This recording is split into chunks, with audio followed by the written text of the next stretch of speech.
She's been dubbed the Queen of Green and described as the most influential environmental regulator in history. When not working for the state of California, Mary was also a senior staff attorney for the Natural Resources Defense Council, assistant administrator for US EPA's Office of Air and Radiation, and in the administration of President William Jefferson Clinton, and headed the Institute of Environment and Sustainability at UCLA. She's won many awards. The one I like best is one being named as the 100 most influential people in the world by Time magazine in 2013. Mary received her bachelor's degree from Cornell in '66 and a Juris Doctor from Yale Law School in 1971, at a time when few women enrolled in law school. With a new environmentally focused administration, I'm sure Mary will share some interesting insight into the policies driving the transformation of clean energy markets around the world. Again, thank you all for joining us today, and many thanks to Mary and all our panelists, Paul Jennings, Don James, and Cam Marty, for their time and expertise. Mary, it's all yours. Thank you. Thank you so much, Dean. Thanks for the invitation, for the lovely introduction, and thank you for something that you may not even be aware you need thanks for, which is that we have hired many of your students over the years to work for the state of California. And especially you mentioned, when few women were going to law school, there were even fewer women going to engineering schools and business schools. And your institution, your university, has been one of the premier institutions in that regard. So I'm really proud to be able to be among you today. And I want to thank you for all that you have contributed to the well-being of our state. Now, before we get started, I also need to point out some of the features of this Zoom program. I'm sure many of you are much more adept with it than I am, but we do have some special features that we're going to be using as part of this program. First of all, there's a Q&A feature at the bottom of the screen. And if at any point during the course of the program you hear anything that makes you want to ask a question, we really encourage you to put your question in so that we'll be able to get to it hopefully early on, because we want to try to make this as interactive as we possibly can, and to get through as many of your questions, so we don't just get to answer my questions. And we also want you to be able to vote for questions that you see that you think are especially relevant, that fit what you would like to hear about, by using the feature that's in that Q&A feature, where you can raise a hand or do a thumbs up. And that's another way of letting us know that what you would like to hear. I also need to make sure that you know that this event is being recorded, and that those of you who signed up in advance will be receiving an email of the recording, but all of you who may have decided to come in at the last minute can also receive it if you request it. So we now, I think, get to finally turn to our special invited guests for this evening, our panel of matadors. So the first up is Cam Marty of the CSUN Engineering School originally, who is an accomplished CEO with domestic and international experience in operations and all kinds of distribution, product distribution, licensing, joint ventures, marketing involving startups and growth organizations. He is known as a passionate leader and entrepreneur at heart, and has successfully built his own companies for the past 20 years.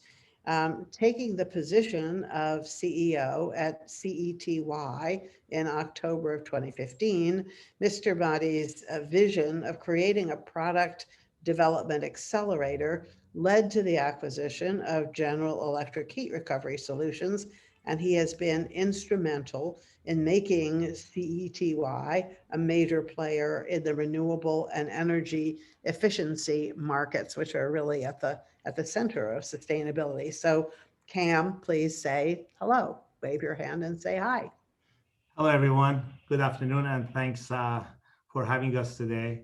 The video or the presentation that was shown earlier gave me goosebumps. so proud of CSUN for what they have accomplished. It's incredible, and thank you for having us. Well, thanks, Cam. Next up, we have another CSUN alumnus, Dawn James, who is the Director of U.S. Sustainability and Environmental Sciences at Microsoft.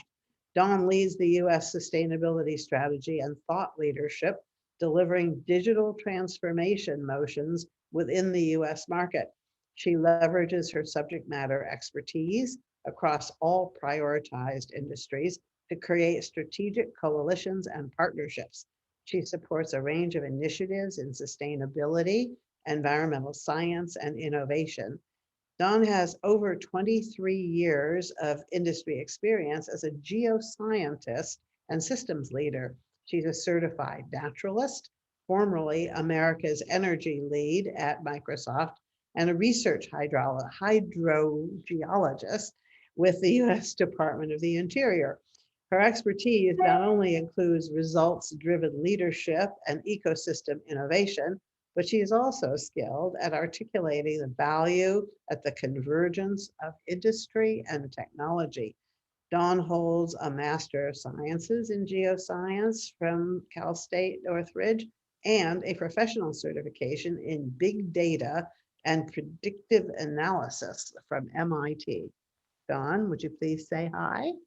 Hello, everybody. Thank you so much for having me. This is just an absolute pleasure to be able to come back and speak to you guys. Thank you for having me. It's great to see you there. And now, last but not least, we have Paul Jennings, a Nazarian College alumnus. Paul is a serial entrepreneur who started his first business early in life. Paul's path includes vocational training, which led to a job in California in aerospace for Lockheed's famed Skunk Works on its F-117A development team. A diverse turn after the Northridge earthquake, Paul saw an opportunity to capitalize on rebuilding the severely damaged buildings and created a manageable process that ultimately led to rebuilding over 4,000 units. In the process, Paul created a portfolio of companies to build, manage, own, and develop real estate assets in multiple sectors. In more recent years, Paul's activities include developing real estate assets throughout Western United States, founding of a Los Angeles-centric renewable energy company, as well as providing angel funding for startup companies. Paul's most important accomplishments include being a longtime board member of Park Century School and CSUN, as well as involvement in other educational initiatives as well. So Paul, would you please say hi? Hello all, pleasure to be here today. Thank you for having me. Thank you. And now we want to welcome everyone, and thanks for taking the time to share your stories and inspire your fellow Matadors. We'd like to get to know our audience as well. And so I'm going to launch a quick poll on your screens.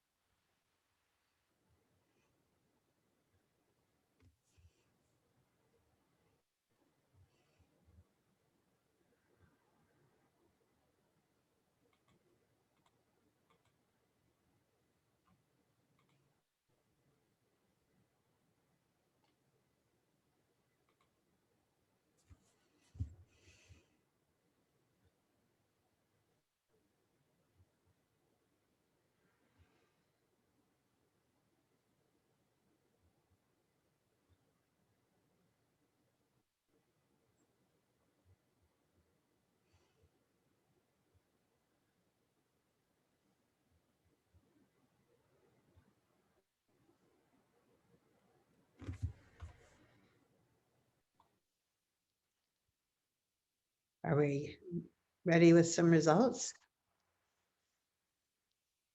Yes, here we are. All right. Well, it looks like we have a good mixture of people from various disciplines and a nice mix of students, alumni, faculty, and staff.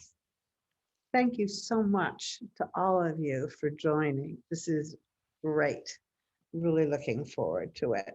All right, so now let's start off with some of the questions that all of you who are here submitted in advance when you registered for this event.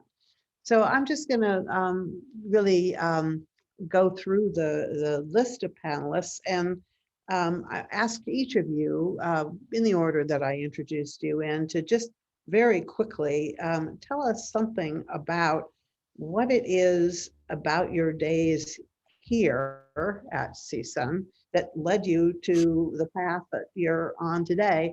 And if it isn't straightforward, that's probably so much the better, because we all know that life takes a lot of twists and turns and people don't always end up where they thought they were going to. And sometimes you get knocked off your course, but sometimes also great opportunities arise. So why don't we start with you, Cam, and tell us how you got to doing what you're doing today. Oh, well, you're making me drive down the memory lane, Mary.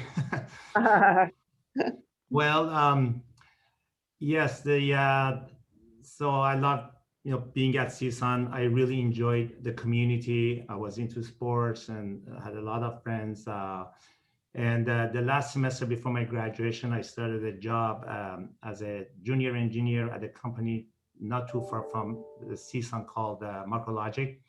We were the first company that had digitalized low frequency navigational systems. I then left Macrologic and moved on, joined the product development company in Newbury Park. But very quickly discovered that I enjoyed being outside and interacting with customers, and started a career with Future and Motorola as an application engineer. Throughout this career, I gained a lot of contacts, expertise in my field, and skill set, and built a lot of relationships. I built a very big Rolodex, which led to starting my own business in electronics design and manufacturing in the late 90s in Orange County, California. That's how I ended up here. And after a liquidity event, I returned to lead the company, to reposition it into becoming a product development accelerator, as you mentioned earlier. And the goal was to target clean energy companies. And the vision was to build an environmentally friendly and sustainable future with establishing this business as clean energy technology in 2016 through acquisition of General Electric heat recovery solution, and joining this green energy revolution since 2016. We're headquartered in Orange County. We have offices in Hong Kong, New York, and Italy. Great. So Dawn, you have an amazing constellation of skills and activities in your background, but can you tie it back in some way to your degree in geosciences? Oh, absolutely, absolutely. I'm a geoscientist at heart. I think that I've always had a spirit of loving the outdoors, of curiosity, and I've also always been very busy. Right. So during my time at CSUN, doing my graduate work there, I was doing many things at the same time. So I was working full time and taking classes in the evening. And I had a fantastic advisor, Dr. Kathy Marsalia. And, I learned so much from her, and through the process of the methodology that I went through for researching and doing all the lab work. I actually, in that bio that you read, it says that I'm a naturalist. So one of the things where I got my naturalist certification was actually through Catalina Island Conservancy.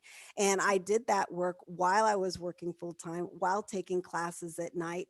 And I was working on my thesis and doing petrography work. And I actually went out to Catalina Island and asked Kathy if she minded if I threw a couple of Catalina Island hand samples into my thin sections and took pictures, photomicrographs of those thin sections, and created a program at Catalina Island where I ran geology workshops on their hikes. And that actually led to my position at the USGS, where I worked in the Department of Interior.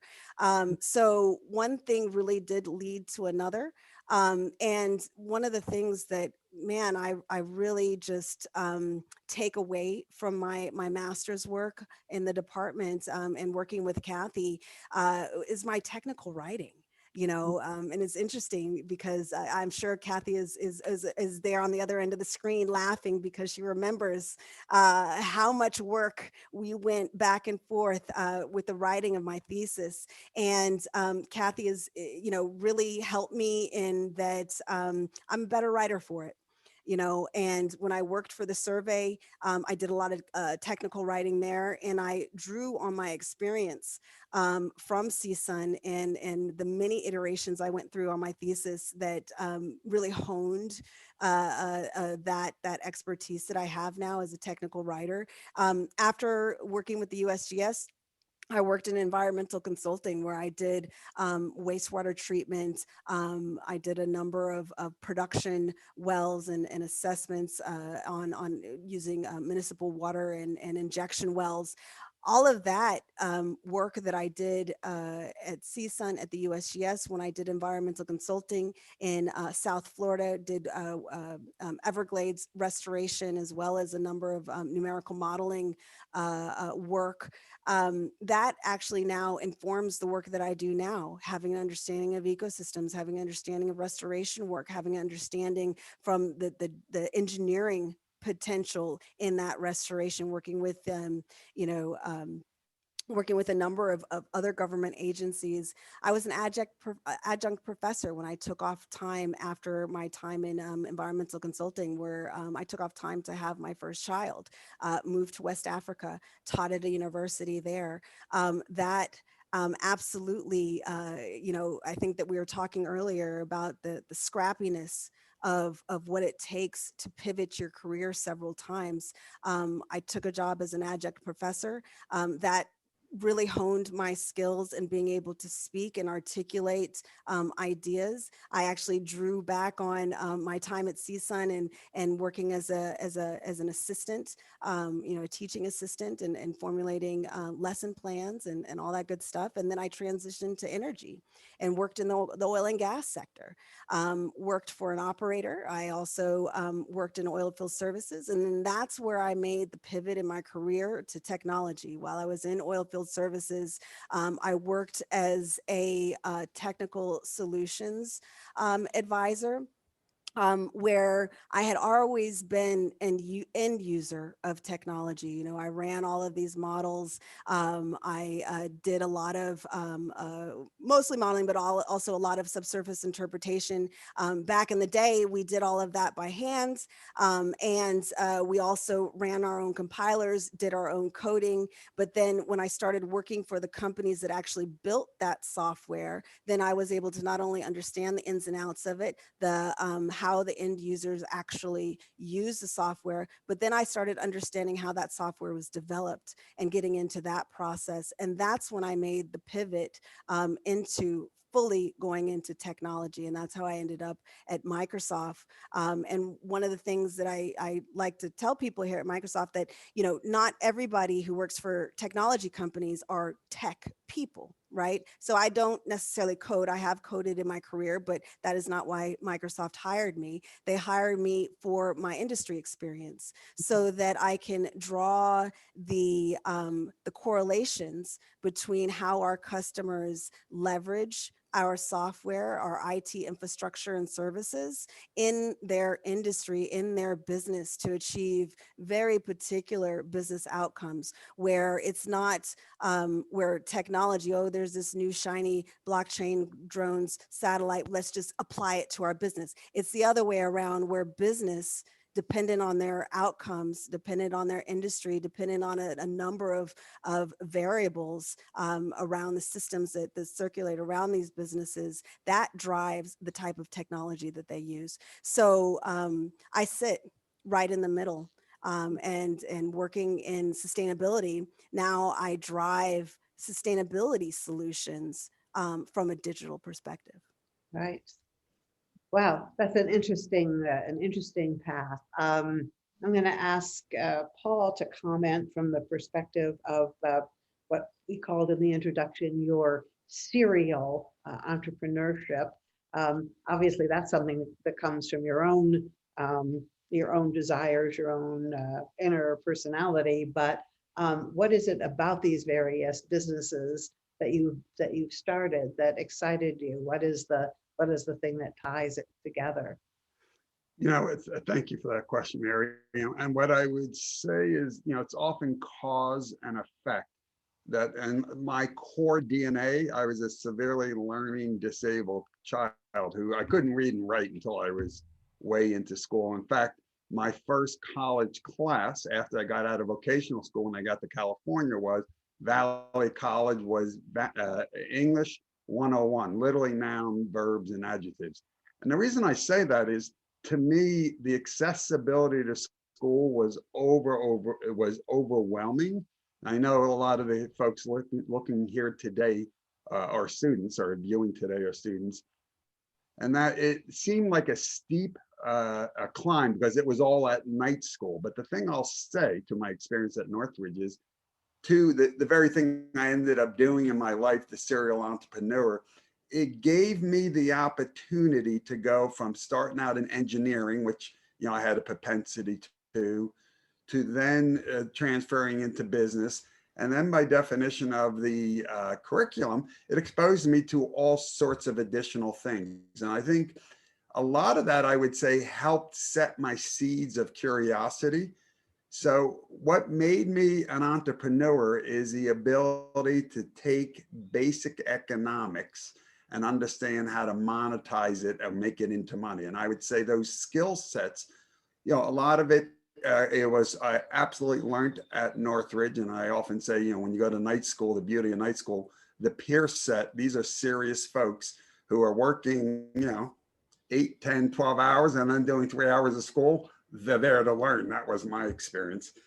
But it was taking those just basic concepts and always staying with them. And I think it's part of the very DNA of being in like a CSUN environment, that things are always changing. I often say, I'm from the East Coast, so one of the things I just immensely embrace California is its change, innovation, and going back to my experience at school, it's a different level of acceptance in places like Northridge, where I found it safe to jump around without feeling like I was going to end up being a failure. And it didn't feel like the pressure cooker, because part and parcel to being an entrepreneur, you have to love failure. And you have to love learning from failure. And of course, that's the basis of building businesses. Learn your learning curve really quickly. And then the other thing I'll say that, is always disappointing, especially in today's world, and that is there is no substitute. And I would say, every successful entrepreneur is driven, and it's a high energy job, but often it's the adversities from our upbringing. And I would say I find a common thread among entrepreneurs. Most of us come from adversities. Mine may be looking much different because of who I am and color and things, but it's that adversity that I would say, looking forward, that has given me my drive. And it gets back to failure. When I've had failure, I move past it because it's just the cost of doing business. So, more recent years, and there's absolutely been a thread. And I think this goes to one of my, if you ever listen to Steve Jobs' commencatory speech, he talks about connecting dots. I'm a big believer in dots, because I'll put it this way. Started off in aviation, got into telecommunications in '85 when the world was just opening up, and Northridge gave me the ability to open the door a little wider.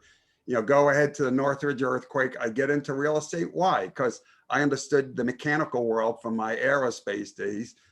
Flash ahead, 25 years later, I'm deep in the renewable space here in Los Angeles, because we're putting in EV chargers with batteries in apartments. Well, I know a lot about apartments, and I know a lot about the internet, because we're going to get our stuff to talk. So, as much as I would say it's serial, there is an absolute thread that ran through it all. Yes. And it goes back to, having a skill set that I learned at Northridge that allowed me to take on these different things and approach them with analytical thinking and all the other solid things I learned there. So tying all of your stories back to the theme for this evening, which is sustainability. I was taught that the word sustainability, and I know it gets used in different ways in different situations, but the basic core definition, I think, is that it involves equity and economy and environment. The 3 E's are all bound together within it, and that we have to make our decisions, make our choices in life and our investments, and hopefully even our actions as citizens to be sustainable. We need to be considering all 3 of those things, and that's sometimes hard to do, because you'll meet people who will say, well, I'd like to do more with renewable energy, but I can't afford to. Or environment is important, but it's not really taking into account the needs of our society, where we have so many people who are, scraping along, barely able to make a living. How can we expect them to also be taking on these other kind of obligations that might even, might entail spending more money for these things? How do you, because all 3 of you have addressed this in your careers in one way or another, how do you respond to that kind of thinking? I'm going to throw it back at you first, Cam, especially because I raised the renewable energy issue, but it applies to all kinds of areas where we see the need to move forward in order to protect the environment, and we see that there's businesses, rising up in these areas, but at the same time, there's a lot of fear that this is gonna hurt the economy. Well, you're absolutely right. I deal with this every day. It's a challenge for us because we're a solution provider. We're the ones that are trying to sell the solution to the end users and to these businesses to bring them efficiency. And it becomes a challenge when, let's say, the government policies are not there to support it. And it becomes very difficult for these folks to engage as much as they like the environmental causes. But I think we have arrived at a point that there's no going back. And that's my true belief, that the low carbon energy is a must for sustainable development, and is now, I think, recognized by all corporations, regardless, as the required path for achieving economic growth and also sustainable high living standards. So if you look around and look at the green policies and the investments, the reduction of greenhouse gas emissions per Paris Accord, when we talk about transition to low carbon net zero future, and I think there's a lot of government investments. I can name at least 4 incentives that were just recently introduced. One was just in February in California, which is called SGIP, Self-Generation Incentive Program for on-site power generation for your self-use. And at the global scale also, I give you an example. You probably know of this, but we are part of a collaboration between government of Meishan and California. It's called Meishan, California Smart City, and building the first carbon neutral city in China. We're actually the first California company to be landing in Meishan. And as a part of this development, COFCO, which is a conglomerate in China, and also their largest food processing company, and also involved with real estate, is developing the city. So they're getting the land, but their commitment is to build the first carbon neutral city in China, which can be replicated 200 times over. And so the land was dedicated by the government. These are the examples we're seeing every day. I don't think that there's any going back. I think the several laws passed in December of this year. There are many investment tax credits being introduced to the market that's motivating these end users and corporations to implement more energy efficiency projects. Like heat to power, which is our category, had never had its own category. We were always a stepchild of another industry called combined heat to power.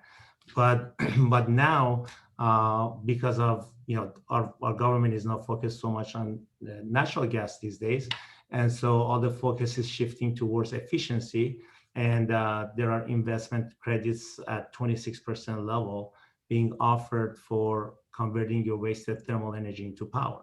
So we're getting all kinds of calls from all over the place, which is really exciting. So I don't think there's any going back and only going forward, and we're just delighted to be a part of this run. So Dawn, I know your job title focuses on the United States, but you work for a gigantic global company, and your job has in the title sustainability. How does a company like Microsoft actually face up to this issue of sustainability, and what kind of challenges do you face in trying to make that a reality? Yeah, I mean, that's a fantastic question. And it's not a short answer. But, one of the real salient things that resonates with me with our mission here at Microsoft is that from the outset, we state that if the world does well, Microsoft does well. Mhm. So that's part of our business drivers, right? Is that we believe we've set some very robust sustainability goals to be carbon negative, water positive, and waste negative, waste zero by 2030.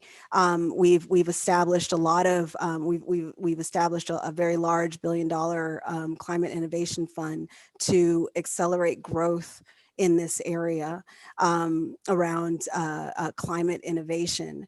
So the way that we are looking at it is really, we've been in this business for a long time. Been from our own campuses. We're looking internally at ourselves. We've retrofitted our own campuses into smart buildings. Essentially, around the campus, we call it maybe like a smart city. We're working to electrify all of our vehicles, and we've also infused sustainability into all of the parts of our business and the way that we do business. So from how we select and prioritize our vendors to all of our products and solutions, to helping to divine new avenues of revenue for ourselves and companies so that we can come off of carbon intensive work processes.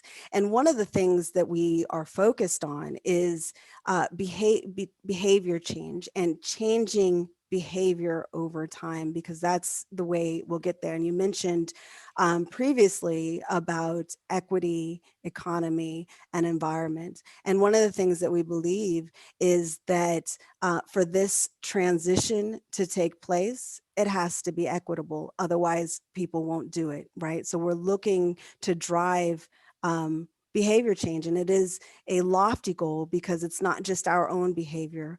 Through our business practices, we are looking to change the behavior within our sphere of influence. So yes, we are a large multinational global organization, and we touch a lot of people, organizations, land, right? All facets of the globe.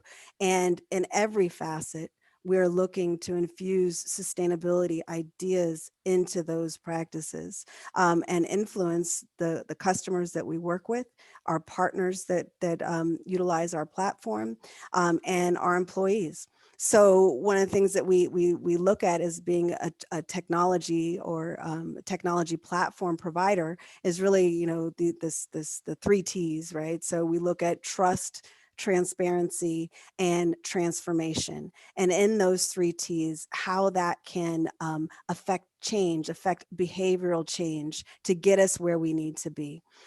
So very clearly stated in every facet of what we do is helping the world to do well so that we as a business can do well.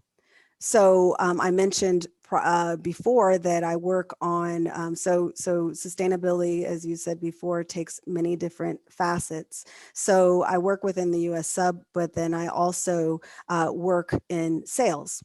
So I work in our sustainability solutions and help to deliver or help our customers to understand how to leverage Microsoft's platform to deliver sustainability, digital sustainability solutions. So in every conversation that I have, every customer, partner, internal, it is always with that in mind. What are our goals, right? We adhere to the Paris Climate Accord and the SDGs, and we focus on our carbon, water, waste, and ecosystems.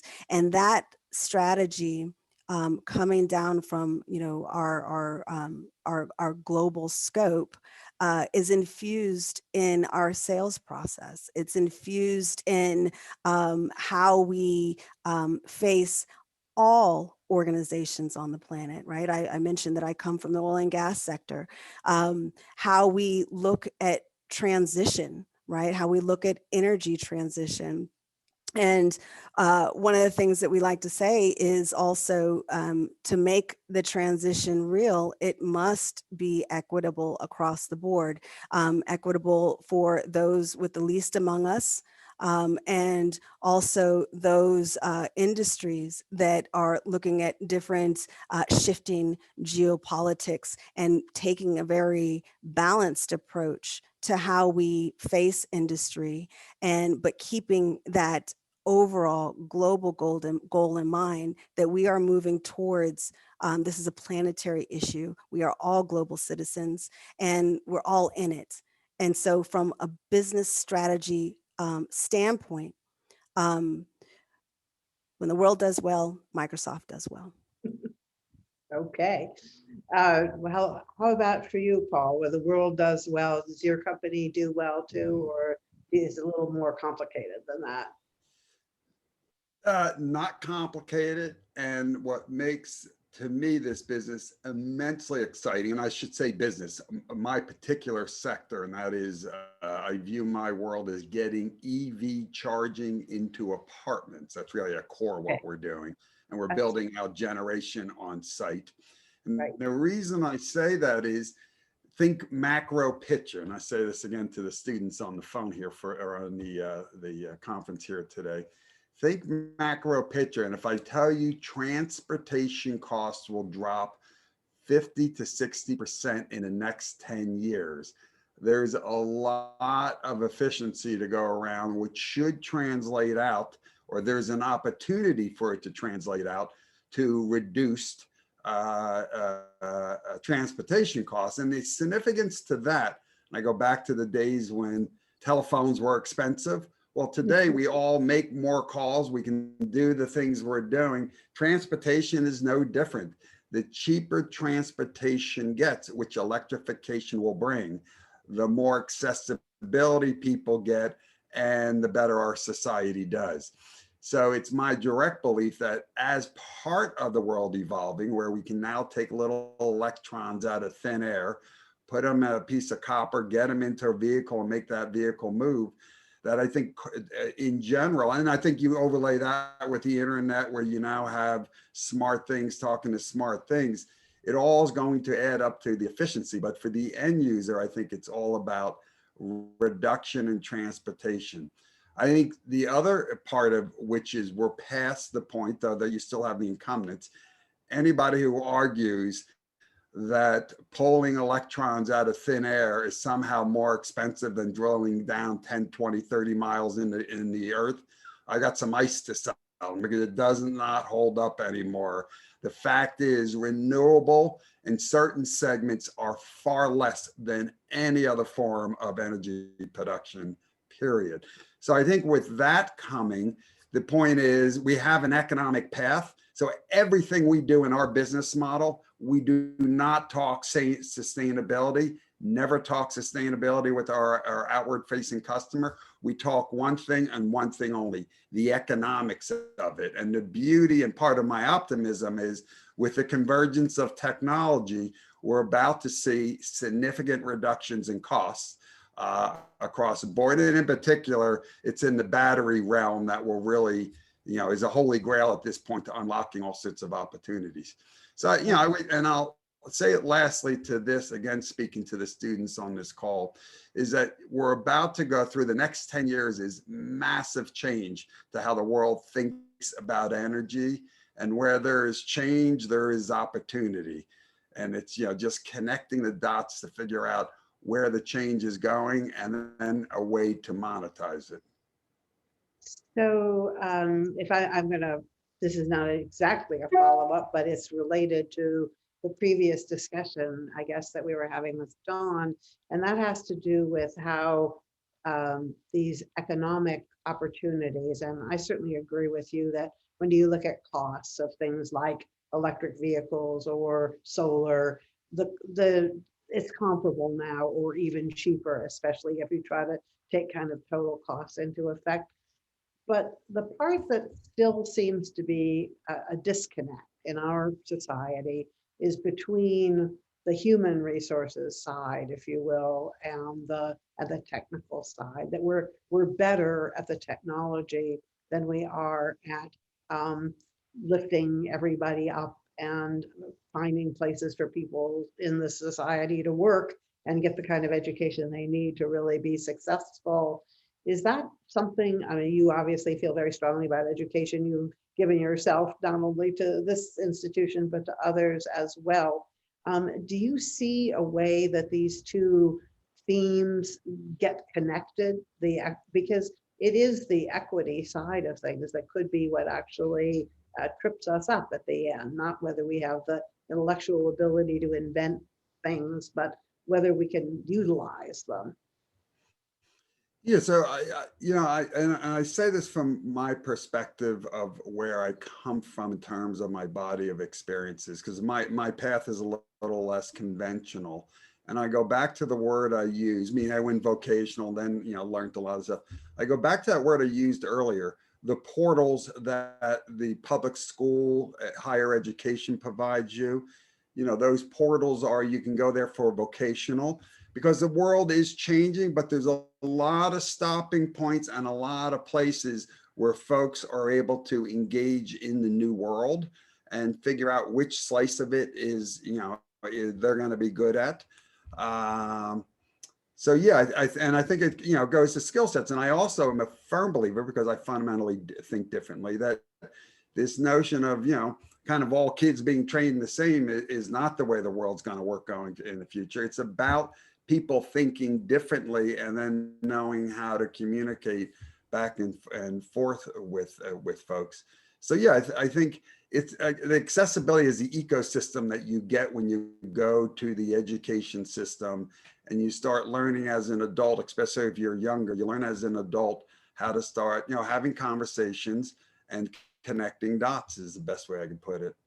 Mm-hmm. And I think, like Dawn's done, you can continue that call it that sophistication on, or you know, in my case, I dropped off at several points and then went back. So yeah, I think the more forgiving our system, our education system is to let people to get portions of education, because you can get into, it's part of the irony of where we are. The world's changing so quickly, everybody has to get retrained. So like the business we're in right now, we don't hire people with experience. We hire people according, when the term we use, are they coherent?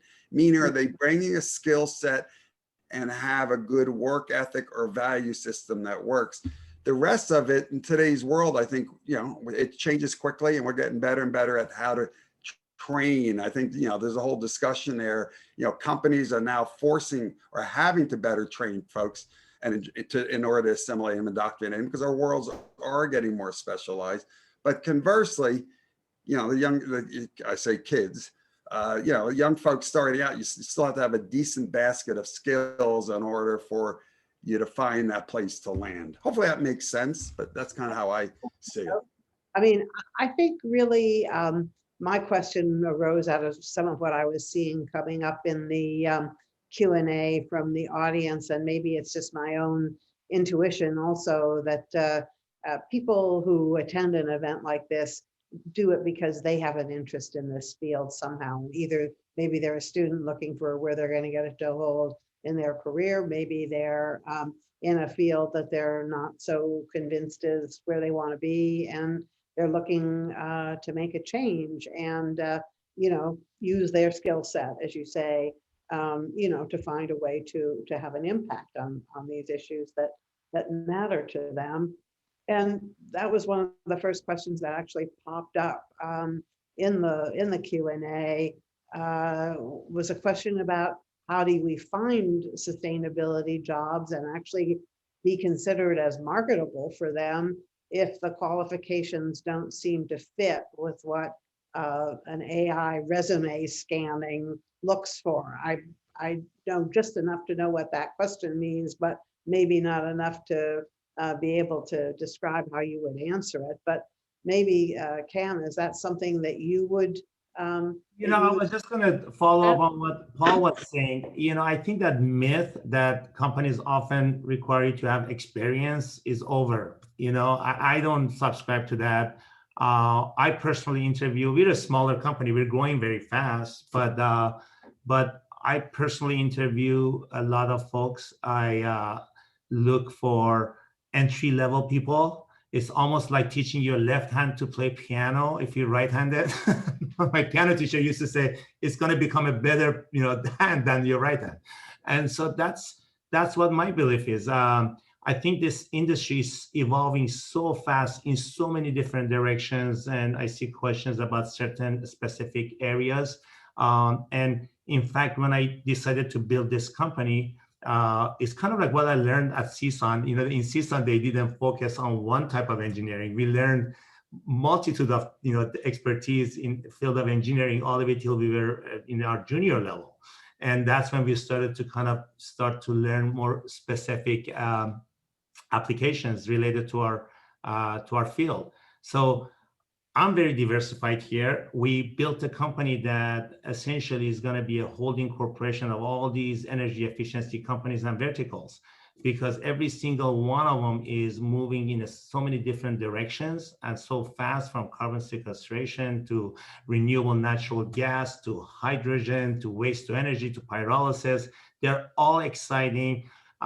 You know, and I don't think one solution is going to address everything. Just like in California, we're producing 38 to 39% of our power from solar, but we're dumping or sequestering a lot of it also. And same thing with wind. And in order to get to that carbon neutrality by 2045, we're going to have to come up with multiple solutions. And so there's opportunity everywhere in this industry. It's growing at the speed of light. Don't hesitate to reach out to these type of industries like ours. And, you know, people, I saw some questions regarding accounting, for instance. You know, that's the number one pillar of our industry. Everything we do, the reason Paul became successful, I don't know if he did something in the solar industry, but until the solar industry discovered the as save as you pay model, the industry didn't take off. And yes, renewable energy is affordable. However, the front end cost is high at this point. So what do you need? You need some kind of financing. We realize in order to scale our business up, we need to have an asset management arm to finance this low carbon energy projects. So there is tons of opportunities if you're in finance to join our industry. So just wanted to kind of like put it in perspective. No, I think that's important because as we heard from the dean when we began, sustainability is actually infused throughout the whole campus nowadays. There are people in every school, every department who have sustainability as part of their definition of what they do. But it still feels, I think, to a lot of people like it's a very technical area that you have to have a degree in a science or engineering field to even think of yourself as working on sustainability. And so I guess we'll turn to our resident representative of large global corporation and ask the question about whether you find you are able to hire people or work with people, you know, in all levels of the organization and in society to really make sustainability a part of what they do. Yeah, I mean, I think the short answer is yes. You know, sustainability is everybody's job. I work with hundreds of companies across all of our prioritized industries: healthcare, energy, manufacturing, retail, FSI, financial services, and capital markets. There are sustainability people in all of those industries, and they are not necessarily geoscientists or environmental professionals. You know, I think we were talking earlier that those of us that have been in the environmental space from the beginning of our careers in some capacity, it's kind of funny a little bit, not, you know, that we're popular all of a sudden, right? You know, everybody's looking for sustainability and environmental people with experience. But the reality is this is an emerging space, especially when we're talking about sustainability, environmental sciences, and technology.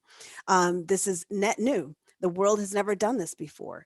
And so this takes a massive workforce transformation, right?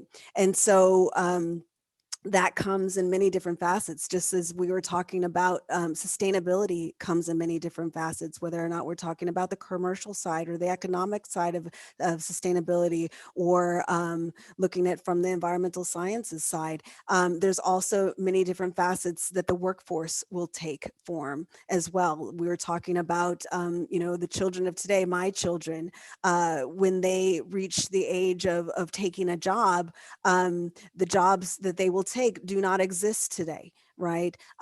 Because things are evolving so incredibly, so rapidly, right? So sustainability is everybody's job. It is infused in every single solitary industry that I have ever touched. And I'm not sure if there's one out there that, you know, maybe I haven't touched. And if it exists on the planet, then sustainability is a part of that business.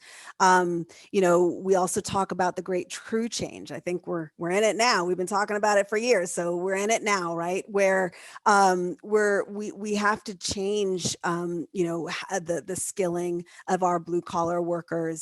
The role of knowledge workers has shifted, right? And so, and now we are also looking at companies where data is now an asset. I have a lovely T-shirt that says "Data is the new oil" or "Data is king," right? So data insights. You know, these are proprietary assets that companies now own.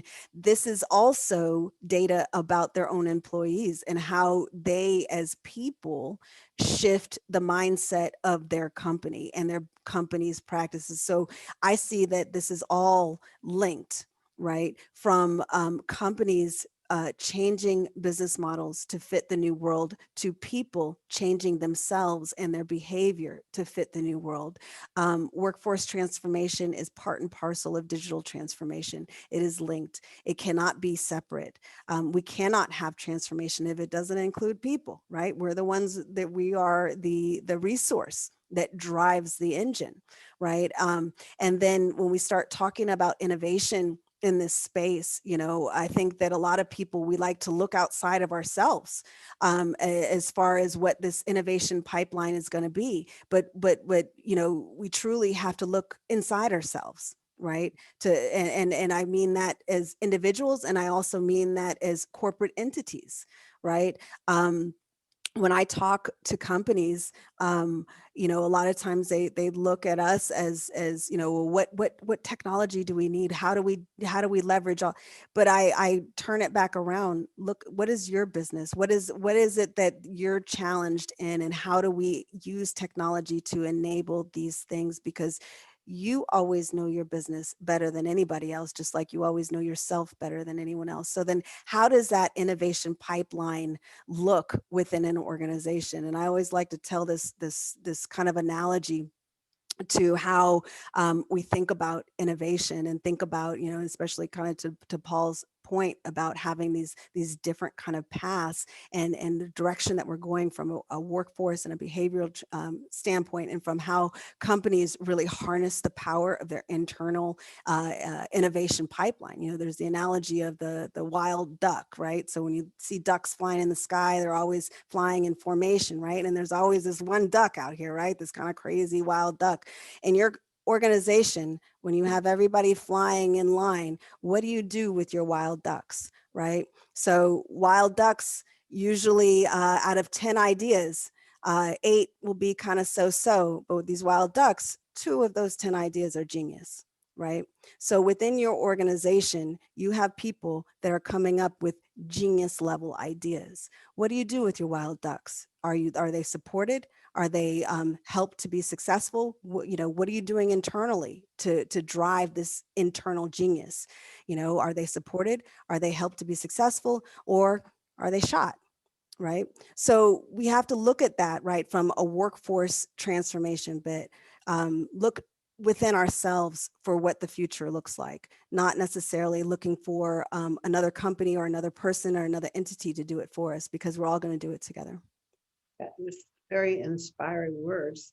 I have to, I think, shift a little bit to a topic that relates to how we're going to come out of our shells that we've all been in to greater or lesser degree as a result of COVID, but every one of us is obviously participating in this meeting from a different place, and some of us have virtual backgrounds, and all of us have been, at least to some degree, quarantined. I'm very lucky to be old enough to have gotten both of my shots, so I'm actually not in Los Angeles at the moment, because I was able to come to the East Coast and visit my grandchildren, who I hadn't seen in over a year.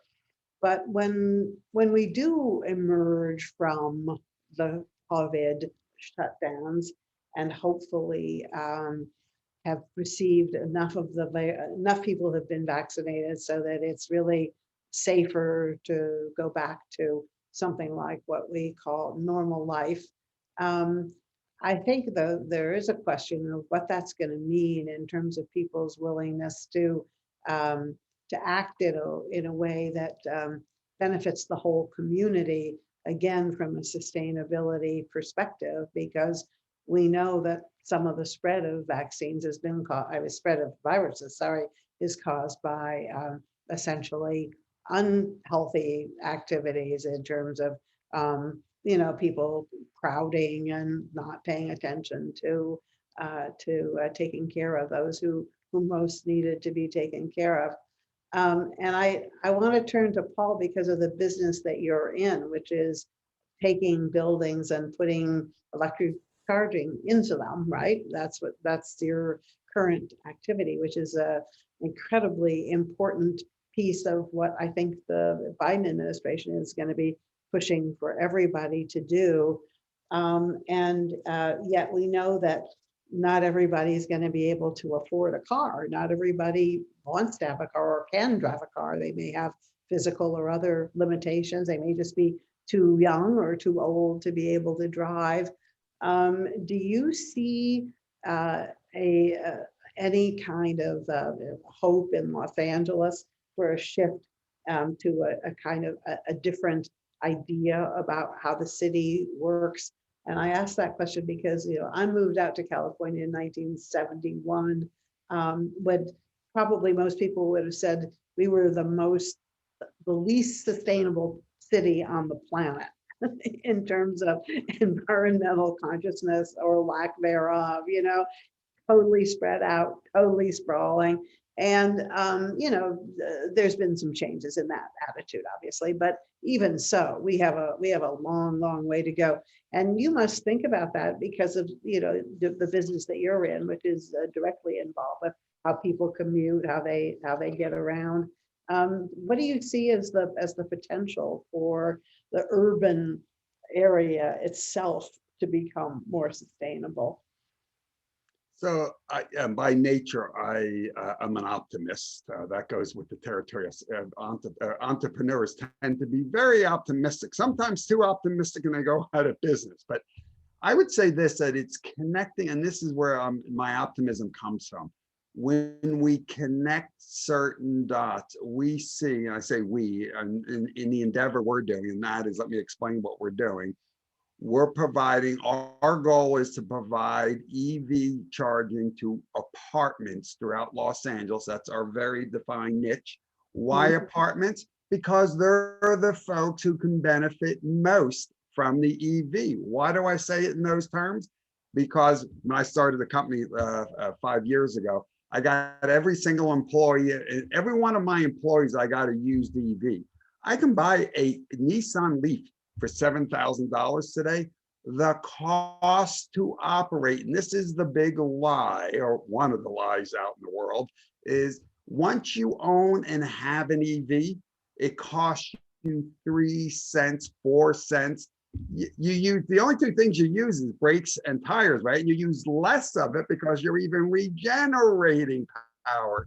So the efficiency is stunning. So we're now on a path to give away 100 free EVs. Why are we doing it? Because we want case study after case study to say this: if you can get somebody in an EV, you now give them the fishing pole and they can go fish every day. That's why we have, so we look very specifically said apartments, they're the folks who need it. We now say, we know we can connect those apartments, and there's technical issues, but it's what it gives them, because without going down the rabbit hole, they have connectivity. It's just like a cell phone. They now get to participate in the electrification world, and they get off all the systems that tend to, be somewhat predatory, especially on the folks who can least afford it. So I'll take it one step further, and this is where the smart young students at CSUN come, because what you start realizing, and you can do it today if you go on and type in EV conversion, and I'm using EV as an example. This will take hold in industry after industry, but in this particular sector, today you can go out and take an old car and convert it for $7,500. As long as it doesn't have all the fancy electronics. So you're starting to see that the next revolution is going to be looking at all the stuff that has gas engines and how do we maybe convert it? That's just one of many silos, but it comes down to the simple notion of believing and realizing if you can take energy from the thin air and you have a way of directing where it needs to be put, it's highly efficient. Now the question is how to connect more dots where those things come about. Mm. I don't know if that makes sense. I know I don't mean to talk in vague terms, but very thoughtful. Yeah. I'm worrying about the fact that there are more questions keep piling in and time keeps running short, and I've got to ask at least one more question of Cam, and I'm tempted to throw one at you about how you as an employer, I know you're not a very big company, but what are you doing as a head of a business to promote sustainability among your own workforce? Well, it's an interesting question.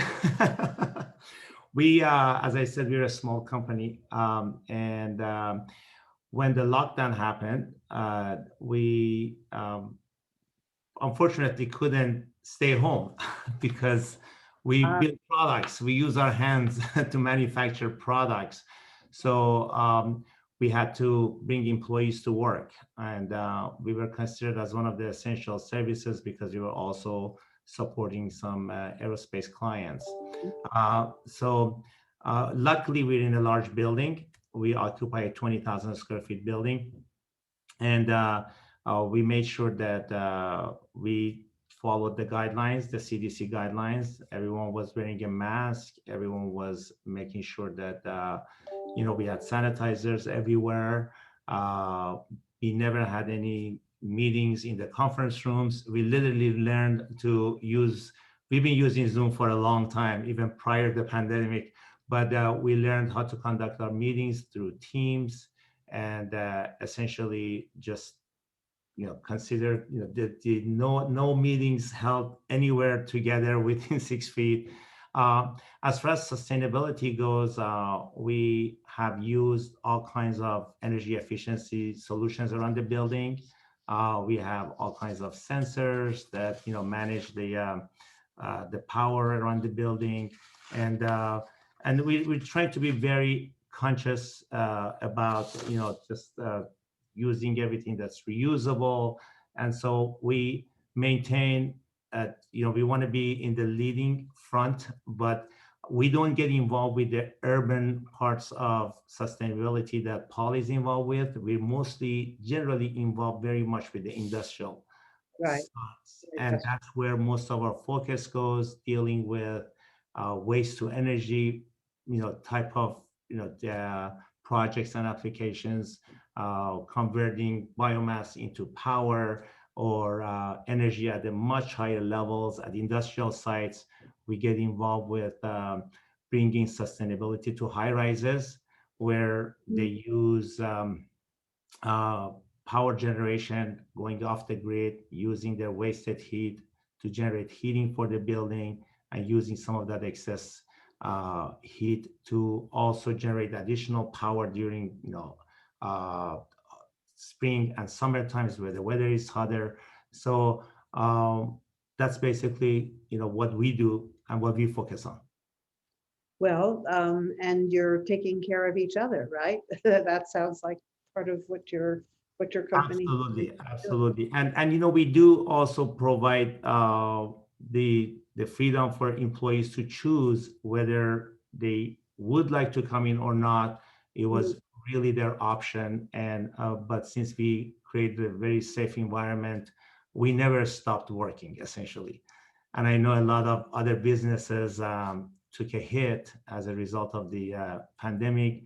Everyone went down, but not everyone went out, which is also a good thing. So we kept the economic wheels turning. Well, I think, unfortunately, we have reached a point at which I have been told I have to stop because we've run out of time. And I hope all of you who've been following this conversation have sensed what an incredibly interesting and diverse and vibrant group of people we have here on our panel, and will join me in thanking them for just having done a terrific job of covering these topics and challenging everybody, I think, to think about what all of our roles are going to be going forward. It's really been a very engaging conversation. At this point, I think I also need to thank Nazarian College for what they've done. And I believe everybody who's on the call has a glass memento from the college that they want you to lift up because they're going to take a picture of everybody. And you all have to smile and be part of a group photo. All right, this is the group photo. Oh, that's so cool. You all did it. That's great. All right. This is terrific. Thank you very much, everybody. And thanks to all who joined us. And please be looking at your inboxes in the next few days because you're going to get a link. If you want to see it again, you'll be able to rewatch the program, or you missed something, you can go back and just look at that. And I want to wish everybody a wonderful night. Thank you so much. Good night, everybody. Good night. Good night. Thank you. Thank you.